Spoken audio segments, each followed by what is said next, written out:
BS6 న్యూస్కి స్వాగతం. అంతర్జాతీయ మాదక ద్రవ్యాల దుర్వినియోగం అక్రమ రవాణా వ్యతిరేక దినోత్సవాన్ని పురస్కరించుకుని బుధవారం మహిళా శిశు సంక్షేమ శాఖ వారి ఆధ్వర్యంలో కొత్తగూడెం పోస్ట్ ఆఫీస్ సెంటర్ నుండి రైల్వే స్టేషన్ వరకు ర్యాలీ నిర్వహించారు. వివిధ ప్రభుత్వ పాఠశాలల ఉపాధ్యాయులు, బాలబాలికలు, అంగన్వాడీ కార్యకర్తలు, ఆశా కార్యకర్తలు, దివ్యాంగులతో చేపట్టిన ర్యాలీలో జిల్లా కలెక్టర్ జితేష్ వి పాటిల్, జిల్లా ఎస్పీ రోహిత్ రాజ్ పాల్గొన్నారు. జిల్లా కలెక్టర్ జెండా ఊపి ర్యాలీని ప్రారంభించారు. ఈ సందర్భంగా పోస్టాఫీసు సెంటర్లో డ్రగ్ దుర్వినియోగం, అక్రమ రవాణాకు వ్యతిరేకంగా పోరాడతామని ప్రతిజ్ఞ చేశారు.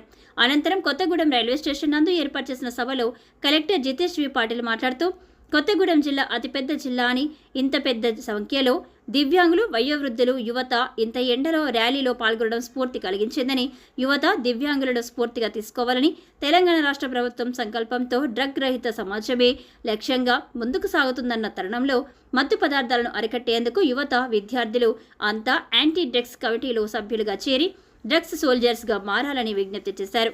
మాదక ద్రవ్యాల దుర్వినియోగం, అక్రమ రవాణాకు వ్యతిరేకంగా పట్టణాలు, మండలాల్లోని పాఠశాలల, కళాశాలల విద్యార్థులకు వారం రోజుల పాటు విస్తృత స్థాయిలో అవగాహన కార్యక్రమాలు, ప్రదర్శనలు, ర్యాలీలు నిర్వహిస్తున్నట్లు తెలిపారు. మన దేహం ఉన్నది మన దేశం కోసమని, మాదక ద్రవ్యాలు సేవించి దేహాన్ని పాడు చేసుకోవద్దని కోరారు. అనంతరం జిల్లా ఎస్పీ రోహిత్ రాజ్ మాట్లాడుతూ, తెలంగాణ రాష్ట్రంలో మాదక ద్రవ్యాలు రవాణా అరికట్టడంలో భద్రాద్రి కొత్తగూడెం జిల్లా అగ్రస్థానంలో ఉందని, ఎవరైనా మాదక ద్రవ్యాలు అక్రమ రవాణా లేదా సేవించినా కఠిన చర్యలు తీసుకుంటామని హెచ్చరించారు.